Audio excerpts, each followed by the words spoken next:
or the Academy, wherever they may be. But now they've got...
off these hands means that EG's synergy with Lucian is a lot weaker. It does feel like the more you talk about Elise Crumbs, Elise plus any champion in range seems to be a good combination. Physical damage. It has to be physical because Okay, you cannot allow anybody to build magic resistance and bypass your entire combination. All right, well, Aphelios and Elise, the first two picks for the Thieves, quite powerful there. Svenskeren picking up Old Faithful there with Lee Sin. There's Mordekaiser also for EG as Pantheon going to make a second appearance in as many games today. Yeah, Pantheon and Elise, very strong combination to set you up, especially if it is in the Back mid up lane. Renekton. Yeah, there it is. Back up Renekton. Point and clicks done. Follow up into the Cocoon.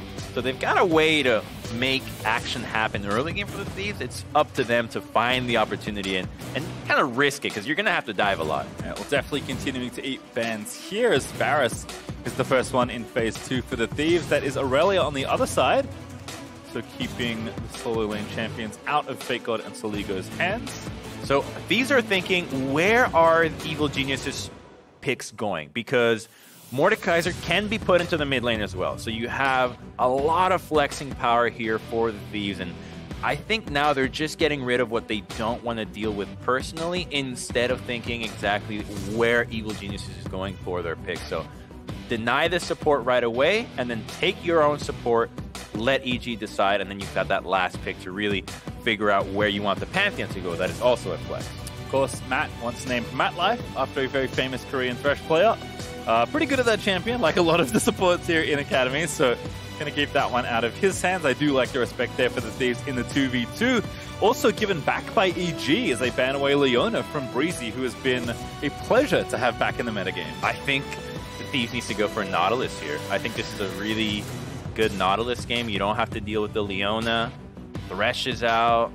It's a good spot to pick it too, because maybe Soligo's, fancying to bring the mid back, but it is Braum perhaps instead that will be the pickup. Like similarly styled support. Okay. It denies the Lucian Braum combo. That could be really annoying to deal with in the bottom lane as well. So it's a much safer play out of them. And we'll see if they pair that up with Elise's action in the bottom lane, or it just means that they're using Braum to be able to go to the solo lane. All right, so it is solo lane Lucian, which I think was maybe your inkling, but I like this. Xayah and Rakan there for EG. Something we have not seen that often, actually. Yeah, the Rakan is kind of the backup engage right now when all the tanks are gone. Well, you can always go Rakan to have a reliable way to find a team fight, and he's still very, very powerful. It's all about getting the fight started, and he's one of the best. Pantheon mid, I believe, with this last pick of Aatrox for the Thieves. So Saligo, as you said, was really known for being good on the champions he specialized in. This is a departure from the Azir LeBlanc that was banned out here. And I'm wondering if it's a counter pick or just a straight up good champion. It's just very dangerous as a 2v2. That's, I think, what they're looking for. Last game, it was Lee Sin LeBlanc. This time, it's Elise Pantheon. Seems like a trend in 100 Thieves is drafting a very strong early 2v2 composition that can put the pedal to the metal, hopefully get a gold lead that allows you to control dragons, and then snowball the game through a Dragon Soul into a Baron. Now, they didn't execute it last time. It's not the easiest to pull off. You need a lot of vision. You need a lot of accurate timings and invading blue buffs. That's what we didn't see last time around. That's what we need to see today. Well, I don't like what EG's got going on here. They've picked some fairly aggressive lanes, especially for Kumo there in top lane with the Lucian, so... Oh, the Lucian is going top? Yes. Okay. Feels like Licorice took a page out of Goonie's book, and then Kumo behind him on Cloud9 just started copying the homework down. That's a tough matchup because Lucian now is not getting as much gold from the plates, so you're not snowballing as well as you used to before. And without that gold, what value are you adding to your team as top lane Lucian? You're not split pushing anything. You're trying to join fights later, so your mechanics have to be unreal to make this pick work. We'll see if Kumo can get it done. Certainly in LCS last year, was playing Jace only and certainly had success being aggressive in his lanes. Well, we'll have to figure out if this kind of stitched together EG can pull out a win here, or if 100 Thieves will put their first one on the board. So I think the Thieves are going to look for exclusively solo lane action here. The lanes are all set up to go for that. Kumo is a sitting duck. All he has to do is use dash aggressively, and Contracts is going to be there to punish him. Well, certainly paying close attention to the two junglers here. One former LCS, one current and reigning MVP, but have met up a few times. And we'll see why they do look to start early as a pause. Just to breathe. I think it just shows that being jungle MVP is so team reliant so much of the time. I mean, I believe it was even him when he was being interviewed about it. It's like, yeah, you know, so much of this is actually credited to my teams. They do so much to protect me, to set me up. And you can't expect a jungler to just slot into any team randomly and be able to deliver the performances that he can, being in the lineup for multiple years. Yep. Has at least had some time with Kumo. That was, as you said, part of the package that went over to EG along with Zeyzal, who's still around the studio waiting to play his game later tonight. It's just such a bad 2v2. Lucian Lee Sin, no one sets up anybody, all skill shots. Just invade. Push and invade, don't worry about it. Yeah. It's a difficult Just type style. it. I'll try to be like, yo, meet me at the crab. Yeah.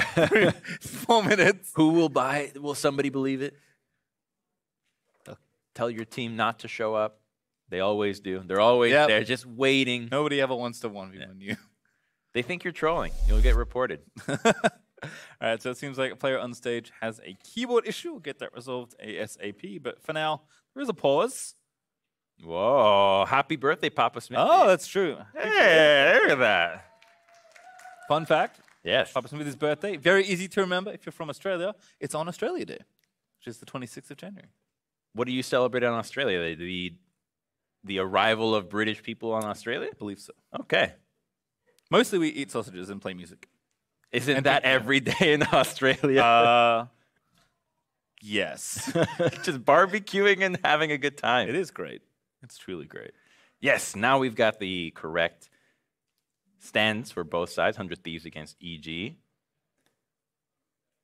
I think that the Thieves should be feeling really confident here, knowing that they have a lineup that has some core parts still together, that they're up against an EG that hasn't even had their entire roster. I cannot imagine that a lot of the preparation for Svenskeren and Kumo was focused on the Academy game compared to the LCS game they have to play just a few moments later against the 100 Thieves LCS. If nothing else, I think wanting to play a fairly fast game with something like Lucian and Lee Sin might help you in the sense that you do not want to play a 60-minute grind when you have to play an LCS game 2 games later. So I'll tell you, I've actually had to run this circuit, not only slotting into a team that you've never played with before, but also playing it into Academy and having to do LCS after. You usually just say, give me a comfort pick and let's just go. And just follow me and we'll see what happens. And I think certainly for Sven, and I think for Kumo as well, there's comfort here in these picks. Brandini, though, up against Soligo with the Mordekaiser mid, like taking a top champ there. Of course, as you mentioned, Crumbs, you mentioned this. Serviceable mid. You mentioned this. Just invade. Just use the range advantage and the level 1 advantage to get power. Smite battle. Who's going to win? It is. Oh, no. Kumo gets it. Ooh. All right. You know what? That might have been intended. No way. How do you win the lane now? It's Fake God. Oh, but no. The opponent has red buff. Svenskeren started Q, and now he doesn't have Smite. You're supposed to start W on Lee Sin to minimize the damage that you're taking early. So he's going to be in a wealth of trouble doing this. He's doing the blue buff solo. He's not afraid, Crumbs. He'll be just fine, I'm sure. There's no way he dies to this camp, right? Oh, no. He's fine. He's probably going to have to do an odd pathing when it comes to incorporating ganks in his route. He's so low. Oh, this hurts. It's good. Oh, calculated there from Sven. And going to go straight to the other side of his jungle, where looks like Soligo has already gotten the information. Does get a ward straight onto the Raptors, but Sven, good awareness. Just going to walk all the way around it. Yeah, that's really clutch out of him, not wanting to give away not only his HP, but his pathing, because otherwise that would prompt Contracts to do whatever he wants, because he's now ahead of him. Having a smite up. Who would have known? Who would have thought is Sven going to smite the red buff when it comes back up? Doesn't want to lose that to a potential invade from Contracts. Is Brandini just going to miss clawing in Soligo there? I will tell you, not super experienced in this matchup, but excited to see how it plays out in the 1v1. Mordekaiser Pantheon? You're not an expert in that? I am not an expert in Mordekaiser Pantheon, no. I don't even think Brandini's an expert in that one. All right, well, we can at least talk about the other side of what happened with that level 1, because we mentioned that feels kind of unlaneable. We'll talk about it in a second, actually. Svenskeren maybe finally eating the invade that Contracts is setting up. All the sweeper doesn't catch him. Love the intuition there from Contracts, but Svenskeren just a little too far south to be picked up there. Yeah, knowing that he had to base right away, not bothering for a gank. So it's going to put Contracts in the position where he's got to think, what is Svenskeren up to now? I think with the information given, it's safe to assume exactly what Svenskeren did, and that he's going to have to pass to the top side now. But a gank in mid lane. Mid lane wrap, nice from Contracts. First stun, there's the second backup Renekton coming in clutch. That's Soligo picking up first blood. So easy when your mid laner is not packing cleanse. The stun CC is a breeze, and it's going to be at level 6 where Mordekaiser is going to be able to survive this. So for now, Hunter Thieves can return to this lane and get some more gold. No, yeah, just a big wave pushed in actually by Soligo. So I can't blame Brandini for TPing there, but this is the other side of that early red buff. It is 20 CS up right now for Kumo versus Fake God. At one point it was like 24-1. Yeah, it actually was really bad, and Svenskeren's devoting a lot of attention to this lane. This is easy. This is exactly how you want to see it. So the addition of the stun bar in the top of the champion is a really great tooltip to teach people how to chain CC properly. You never want that bar to drop. When they have flash, you must keep the stun going the entire time. It's almost like, you know, this is how dead you are. Yeah. It was definitely going to get hit by Winter's fight. The Contracts maybe fancying a dive, does not go for it here. Top lane, Fake God. They're going to be food. Svenskeren waits it out. Ooh, good trade back. Sven goes down. Kumo does get the kill, but it looked a little messy. And he's going to be able to teleport and not actually miss a lot in this lane. Yeah, he's getting crushed in the CS department, but when you have this much attention in the top lane for EG, the last thing you want to do is give back gold to the guy that you're supposed to beat up. Yeah, and Kumo picks up a Vamp Scepter and a Longsword, and looks like he is going to be walking back. So Fake God has time now to finally recoup some of that CS deficit. Also 10 ahead for Soligo after that great gank from Contracts, so pretty interesting to see that different lanes start at very different places. It's only the bot lane that's been quiet. There's definitely and Prismal farming pretty happily beside each other. No action bottom lane, very safe for both of these guys. And even though Kumo's gonna fall so far ahead in this matchup, he's still in danger of the Elise and Aatrox gank. no matter how far ahead he gets, a stun lands, you are going to get one shot. So you need to always respect the jungler, which is part of the responsibility of Svenskeren to track where Contracts goes. Also, the niceties in bot lane may be ending as that's triple Doran's Blade for Prismal with Contracts revisiting the Look lane. at Soligo. He's going to go for an ultimate here. Call Crumbs moves in for it. Contracts to get knocked up by Matt. Good disengage TP to counter. A little too deep for Kumo to potentially cut somebody off, so he's just going to walk back the lane. That top lane lead starting to fade away. Yeah, I really don't like that teleport. You're playing Lucian to get ahead in lane, to build a lead for yourself, and then snowball that way. This is not a champion that can really help with a teleport. So now he just gave Aatrox some more CS back. He's got a kill. I think Fake God is happy now. He got to crash the wave and it resets. Yeah, gold actually not too bad. 300 up right now for Kumo. His 100 Thieves quick onto this Ocean Drake with all the happenings around. Ooh, freezing Contracts to reset it, but he'll be back in business in just no time. Not sure Jeffrey and Matt can make it out in time to try and contest. It looks like the answer is no. Prismal, though, may be in trouble as a result. Gonna potentially get snared, switches guns, starts shooting, puts the turret down. No flash on Deathly, so if Contracts can flash Cocoon, they can get out of Matt. Got Exhaust as well, they want Deathly. They do get the Cocoon down, beautifully played by 100 Thieves. I'm gonna move in for the next kill as well. Matt getting low, repel down Contracts. He gets Smell Blood, gets it, grabs the double kill, and gets himself killed under the turret for good measure. I say that's worth. You got so much out of EG and the Dragon as well. EG's not answering with anything else on the top side of the map, so this is a big win for 100 Thieves. Couldn't agree more. So watch this one again. I like this from EG, just trying to 2v1 Prismal, but Prismal just hightails out of there, and now EG like, oh, they took the Drake, so I think we're dead. I don't actually like this move from Evil Geniuses because no one is on their side of the map. You just saw the Dragon being taken, your lead's in the top side, mid lane is stale, and you 100% know that Elise is there. So even if you were to kill the Aphelios or get some out of him, I think you're still going to go down. Well, aggression from Contracts pays off despite the trade in kills. He's 2-1-1 right now. Quickly moving in towards that AP jungle enchant. Kumo assisting his team briefly on that Rift Herald, but looks like EG will eventually be able to trade objectives cross-map. Kumo still continuing to apply plenty of pressure in his 1v1 versus Fake God. With that Cutlass, he's just so annoying with the sustain and being able to kite away from Aatrox. As long as he saves his E, Aatrox can never be the aggressor on this matchup. Contracts trying to clear this ward. Sven is level 6, but doesn't have access to his trinket right now. Does have a control ward, but decides against chasing the Elise too far. Curious to see where Sven uses this Herald, and he wants to use it fast because he is stifling his ability to ward hop as Lee Sin. One of your biggest playmaking tools is that ward hop. If you don't have that, you can't be as aggressive as you'd like to be. You cannot put yourself in the positions that he has been for the past few minutes, invading so much of Contracts' jungle. So the longer he keeps it, the more passive he'll likely have to play in his own jungle, and that's just not what he's been doing all game long. Feels like mid lane is the best candidate right now, as Soligo does have the push. Brandini able to pretty aggressively clear waves as they crash in, so it does seem like another play bot lane. This time, though, both junglers will be here in the area. What's Sven going to recall now? Got the completed jungle item. Oh, no. Just the 2 components. Doesn't seem like Sven has an obvious target just yet for the Herald.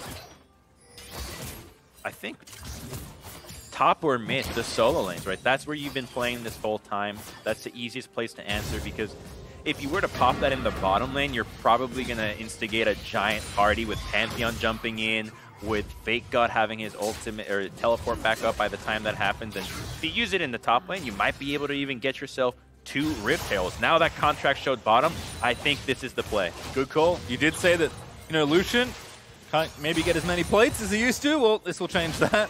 He's not using it. Not yet. Maybe waiting for a health threshold. Fake God can't do anything right now. His jungler this is is in the the area. sign. You just saw the Elise wave. They gotta pop this. Saren, though, fighting his time for whatever reason. Interesting decision. Not too sure on that, but 100 Thieves continuing to push on the other side. There we go. Now going to be summoned. They will get the first tower here. Svenskeren going to zone off Fake God, take the Krugs. And that gold will go over to Kumo. A huge amount of gold given over to EG. 100 Thieves is committing for the play bottom, so Ligo's moving down. See if he can find a grand Skyfall, but no, it's just going to be a easy breezy first turn trade. Yeah, it looks like 100 Thieves have enough bullets left in the Aphelios gun. To take tower aggro, so they may have to delay for an extra wave here. Also a Drake back up in 45 seconds, but not something they can immediately leap onto after pressuring this bottom tower. And it does actually look like they might be thinking about a reset, because yeah, this is the time to reset. You can't wait any longer. If you want to fight for this Dragon, by the time you base and make it back, Dragon's going to be like 5 seconds from spawning. And if you don't have a safe route that has been cleared of vision, you're just not going to make it. Instead, they're going to opt to deny Evil Geniuses this recall as they stay healthier. So this Dragon fight is going to be a battle of attrition here. Yeah, they actually stayed in that brush, then Prismal ulted them to cancel the recalls. But no, definitely might have to stay for a wave as Prismal's looking for pot shots here and there.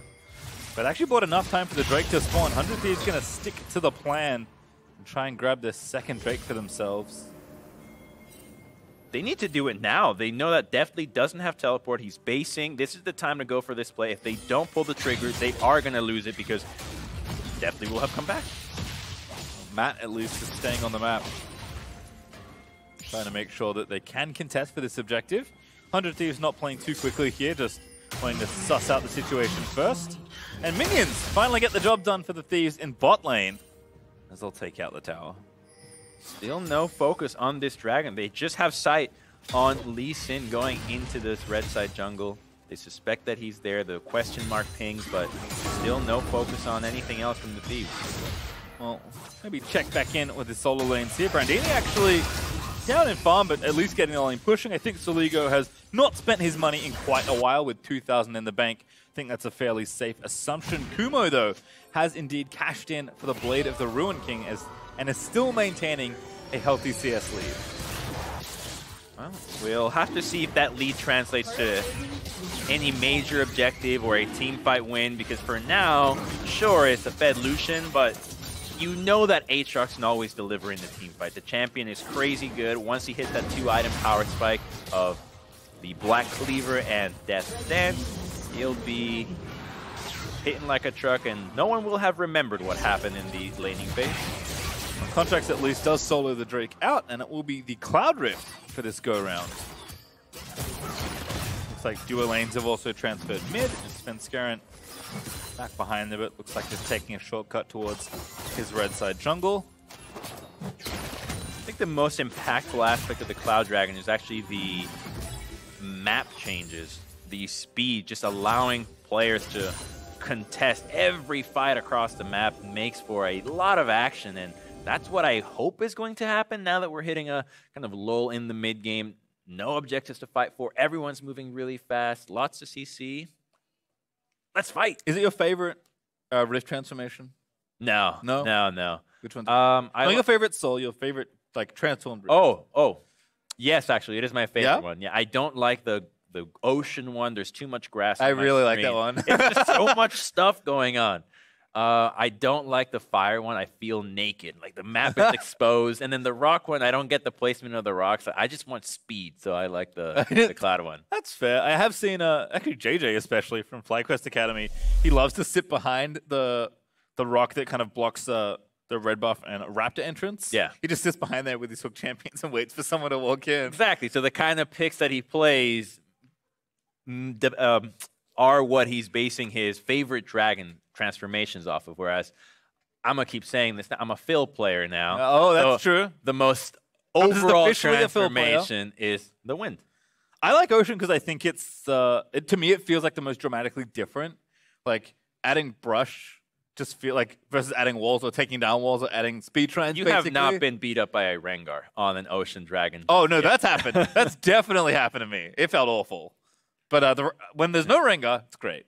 The extra Honeydew is a really good addition because you can use the inside of the jungle to kind of refresh, which gives, I think, a different dynamic to the team fights inside the jungle, as well as the routes that people can take. Oh, I lost lane. I don't have to just go to river and heal up. I can go into the jungle, get a camp, and then appear somewhere else. All right, we're back. Mid lane, brief stint of action, but subsides fairly quickly. Also on Ocean Rift, I like the bit of brush in the back of the pits. It's just so troll. The junglers can hide in there. Yeah. It's great. Love it. Love it. All right, well. So I cloud this game, so we'll hold our horses. Okay, so Kumo still wants to lane against Fake God, picking up the Executioner's Calling, being a very solid item against Aatrox. If he side lanes all game, he's happy. Yeah. Don't really want to leave if you don't have to. EG would be happy as well, but their 4-man is not strong at all. It really is just deathly because Brandini just takes somebody out, right? So it ends up being a 1v1 and a 3v3. So yeah, you want Xayah Rakan on that 3v3, but with a Lee Sin, it's so difficult mechanically to execute properly that I worry for EG to be able to pull off that 3-on-3 well, just because of the intensity and the mechanics necessary. Well, despite how well Kumo's individual lane is going, the goal is actually even between the two teams. And Game State really sitting even as well with 2 Drake for 100 Thieves that's basically been traded for the 2 Rift Heralds over the course of the game. Svenskeren did just pick up the second one and will likely look to break mid with it. Contracts fishing for a stun. Does not connect onto Deathly and Matt. It's been traded for Rift Heralds, but the gold is still in the favor of the Thieves. They were the ones that lost turrets. They were the ones losing the plates and having that brutal matchup in the top lane. So a really nice recovery that with an Aphelios hitting the mid-game should be really scary. I mean, this champion is still a mystery to most people that see it. It is 1,500 gold ahead for Kumo, just to put a number on that individual lead. But as you said, the Thieves still holding a few hundred gold in the lead. So not too worried at this point. Fake God has been able to pick up what CS can. And teams really just trying to crack through this mid lane here. A big source of the damage for Thieves is for 100 Thieves is going to be Contracts.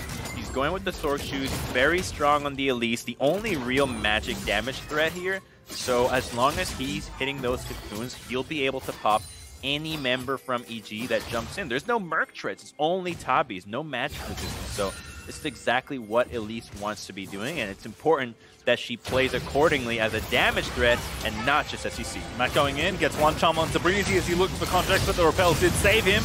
Starfall in though for Saligo. And Kumo's now caught out in the pit.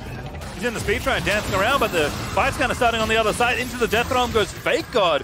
Brandini going to try and win a lopsided 1v1, and Fake God, it's kind of a struggle, but now he comes up. Brandini going to be forced to be saved by Matt as he dives back in and finds a knock-up, but in the front line, Brandini not going to last too much longer. Prismal able to find the snipe onto Matt, and that's 2-0 in favor of Thieves. Here comes Elise. They could go for even more.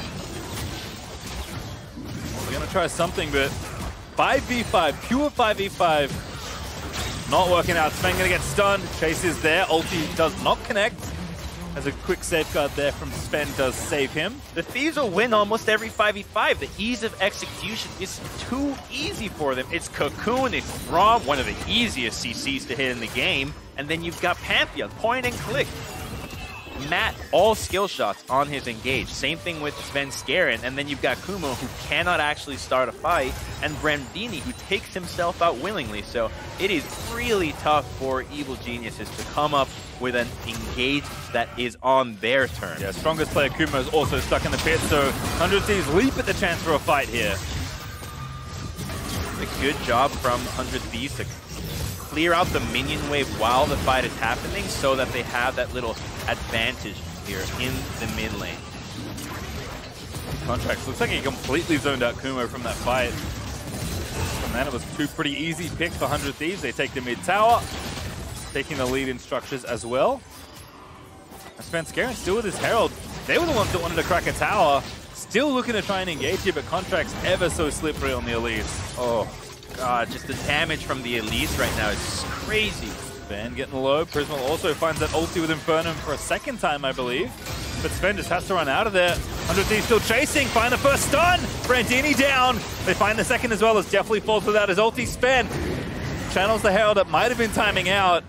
But EG just getting picked off by these Elise Cocoons. Let me free! Set him free! He's now finally alive on the Rift, but doesn't get anything done. Just wanted to be put out of the misery. 50 extra gold for somebody. Looks like Prisma will take the prize. Oh, it was 25 and it was for Soligo.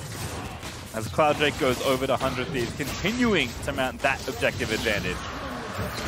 Yeah, this is just clinical at this point from 100 Thieves. They understand how much stronger than Evil Geniuses they are in the team fights, and they're just going to continue to look for these 5v5 fights.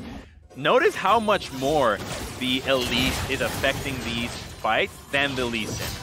Just chucking out a Spiderling is already enough to get everybody on EG to walk away. And then again, everyone just flashes in. First bit of CC lands, and it's just that easy after that. I don't know what everybody threw out there, but it seemed like it was everything and the kitchen sink. That's a lot of Aphelios flames. Yeah. We may not yet know fully what Aphelios does, because it was a lot of reading, but I can tell you Prismal knows what's going on with this champion. 3-0 and 3. Gold bounty mounting. In fact, the central part of the Thieves there, sitting at 7, 1, and 9 collectively. Only the highest IQ gamers can play Aphelios. That's what it feels like, and that certainly ain't me. Matt, again, getting aggressive. Svenskeren though the target. Soligo charges in. That's going to be one stun and done as Kumo goes down with Prisma on a rampage. Continuing to throw Q. Soligo looking to chase onto Sven. Breezy gets tagged. EG just can't safely move through the contested areas of the map without just eating a face full of stuns and DPS. They can't team fight at all. There's no way for them to win in a team fight without a massive blunder from 100 Thieves. Another hook is... Sorry, Cocoon is going to catch. It's Brandini. Death Realm maybe saves him here. Trying to kite it out. Fake God trying to keep him busy in the meantime. Good hook back. Contract repels out. Comes back down. There's Svenskeren looking for the kick. But a great stopwatch there from Prismal. Still needs to keep himself alive. Tagged by the ulti. That's the stun. Fake God finds the dunk. And Prismal making it look so good on the Aphelios. Oh, they can't even catch Breezy out. Svenskeren didn't check that Prismal had a stopwatch available. Makes a fool of himself. And now the team fights are even more in the favor of 100 Thieves. And I want to go back to the point about the draft where EG committed so many resources to the laning phase that they forgot to pick anything that was going to be useful in the team fights, and this is what has happened. They didn't close out a game in 15 minutes because nobody can, and now they can't team fight. Yeah, it certainly feels like a scenario where when you start falling behind, it does only get worse, but the Thieves are just going in at this point. They know where they're at. Group and fight. That's a 4v2 that ends up being a 3v2 after Brandini uses his ultimate, and this would have been really sick, and I think he should have tried to go for a kick after, but he's just so squishy. He doesn't have that much time. And then Matt goes in, Breezy gets out. 100 Thieves just getting away with everything at this point. Oh, ulti gonna miss just barely. But Soligo not gonna miss. Good kick from Sven to disengage. Matt re-engage, goes in with the ulti. Gets one for the charm, but a nice repel. For Contracts keeps him safe as Breezy does get charmed on the back end of it all. Kumo does not get tagged by a skill shot, so will live this time. 100 Thieves wins that 3v3, so they need to be very careful about how they approach it. They have essentially 3 invulnerabilities between Repel, Unbreakable from Braum, and then pseudo-unbreakable, or more unbreakable from Pantheon, because for some reason that thing blocks Ignite. Even less breakable. As Tower goes down in mid, Thieves playing the tier 2, and now this gold lead's looking very different from the last time we checked in. 5k up for 100 Thieves. And it's not, you know, EG need to do something, right? Like, I get why they're looking for picks, but when anyone else shows up, it's just so tough. Yeah, and I really wonder what this game would have looked like if Brandini was playing Mordekaiser top and Lucian middle. I think it would have been safer on mid against Elite Pantheon. Oh, Kumo, very unsafe at this point. The tag team of jungler and support as Contracts racks up a 3rd kill. Gets kicked, finds another Cocoon. Auto in, repel down. No follow-up there. Just again, EG have to try something, but the margins on these plays are very thin, Crumbs. What can they try? It's got to be Svenskeren getting a God ultimate or a really good quickness from Matt, and it needs damage. The CC is not enough. So when you look at who's going to deal the damage, I'm coming up blanks. It feels like you have to trick Prismal into dying somehow. And I think given how he's... Mind control, I see what you're going for. Given how he's playing, I don't think that's going to happen. Looking really sharp on Aphelios. 4-0-4 now. So racking up the KDA is EG continuing to try and look for picks. Contract's going to face check. Oh, Matt stunned, attempting a dash, and 100 Thieves leap at the opportunity for more kills. Good Brawl multi. Saligo's in there. Good double root. Saligo with the first kill. Matt going to flash out, gets exhausted. Good juke away from the Cocoon. Contracts thought he had it. Sven gets out, but the Thieves, they'll take the Drake instead. I think Contracts, though, wants the kill he believes he deserves. They want them all. Sven's Karen, yep, gets queued. See you later. And Drake goes over as well. The Thieves just chasing down their prey. They're going to chase even more now. They're faster with the Wind Dragon Ocean Soul, or Wind Dragon Soul. Windy Rift does mean some speedy kills. Stun lands onto Brandini, but he's actually somewhat robust at this point. Well, at least he's got that going on for him, but he doesn't offer wave clear, which is one of the big problems that Mordekaiser mid has. So you're going to have to put the Xayah into the mid lane, somebody else into the side lane. Such a slow-moving composition now that Thieves has that extra movement speed to just run them around the rift wherever they please. Doesn't offer smite either, so that's an easy Baron after the jungler being felled for 100 Thieves. Prism was finally going to go back and spend some money. We'll see what he gets in just a moment. 3 items there for Saligo in the mid lane. Got a Leandri's Torment on top of the enchanted jungle item there for Contract, so he's racking up the deeps, as you mentioned, Crumbs. I think he might actually end up having the highest damage in the game. There's just no MR. That's exactly how Elise shines. Getting all that extra penetration, the damage burn from Leandri's. This is perfect for her. Contracts is just hunting them at this point. Very fitting for Elise.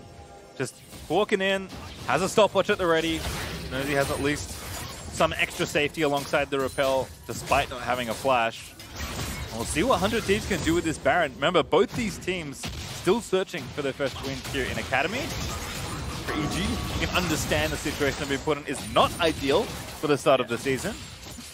But 100 Thieves certainly take it. The players new and old looking good. And they're looking good in improvement from their last game, being able to accelerate the pace of the game between Elise and Pantheon. The 2v2, the mid lane jungle duo, the most important synergy in the game. Well, yes, I'll stand by that. I'm there with you. 100 Thieves take the top tier 2. Looking to crack open the ever delicious inhibitors. Really get the game moving towards its final point. 10k up pretty much for the Thieves as well, as Deathly is forced to ulti away from the incoming Aphelios ulti because he's got the Graviton with being rooted in place. Probably not a very pleasant experience. Here we go, Saligo! Big flank, Matt. Ooh, almost gets sniped. Does charm, but that's an Ignite plus an auto for the kill, and the tower's gonna fall, and looks like the rest of EG may go with it. Brandini stopwatches, Contract shuts that down. And they're going to take 2 inhibs minimum here, as they might just push in and end the game. Not a very inspired attempt and engage there with Brandini ulting Breezy into the Shadow Realm. Gotta try something. Thieves, though, are just going to put the capstone on this game. They get the stuns, they'll grab the kills. That's an ace to end it all. Don't even need the second inhib. 100 Thieves going to bounce back and pick up their first win of the 2020 Academy season. Only 2 players died on the 100 Thieves side. 3 went deathless, which is as good a game as you could have possibly imagined. 15 kill participations there for Contract out of the 18 kills that happened. He's checking the damage graph, by the way. Before he's even walk over to shake the hands, he's clicking on it. He'll let you know on Twitter what's going on there. But 100 Thieves, well-fought victory. I think once they realized the position the game was in, did an excellent job of just being, oh, we can just fight them. Yeah, Go fight them. Yeah, we're just way stronger. We have all of these team fighting tools that are so easy to pull off versus one of the toughest in the game. Rakan Lee Sin for your engage. Talk about an uphill battle. And look, risky draft for EG. They knew what they were getting into, you know, trying to give Kumo a very, very strong lane champion and snowball from there. But Fake God just said, okay, you know what? This happened to me in LCS a lot. I accepted that sometimes we're going to get some bad lanes and have to play weak side. It's interesting to see that these are risky drafts on the first week.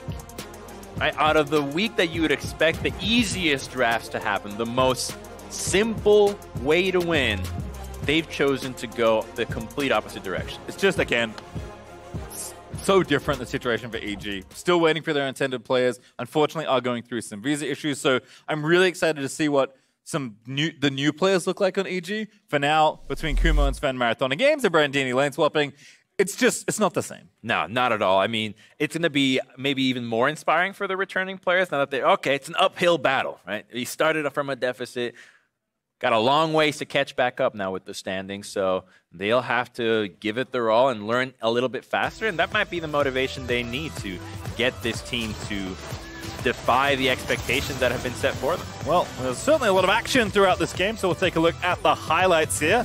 First things first, this is a really great move from Contracts as they look to turn around after taking the Drake. Breezy in there, the new player, starting things off. Love that move out of him with the flash exhaust, knowing that keeping Deathly as still as possible was going to be the key to getting all those kills there. Appreciate that from Contracts too. Just follow Flash insta, knowing that even if he died, he wanted that second kill.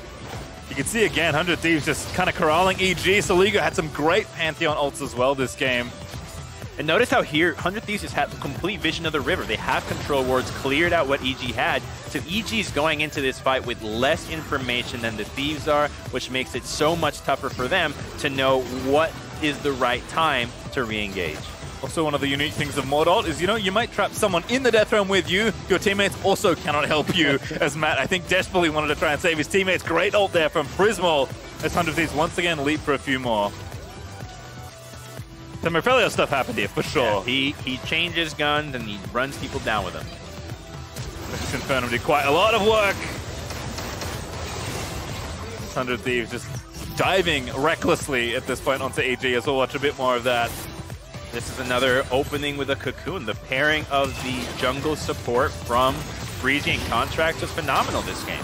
And that's why you pick Elise and Braum. Those two are part of one of the strongest pairings for 2v2ing because Elise gets to be ranged form, helps you auto-attack those Braum passive stacks, and then when she chooses to go for the Cocoon, she can combo it once Braum has done his stun as well. So it's just such a strong synergy between those two that just outclasses what Lee Sin and Rakan can do when they have to use creativity and skill shots to outdo just simple button mash. Yeah, you saw in that last play, like Sven tried everything he could to get the key kill with Prismal, and Prismal just like, I have a watch, don't worry about it. Yeah. What and Repel. Oh, that's true. And Unbreakable. I'm actually kind of now surprised that Contracts died even once. But, it's because he dove the tower for the kill. Yeah. Now I remember. Okay, I take it back. He's great. When we come back, TSM Academy will take on TL Academy. Don't go anywhere.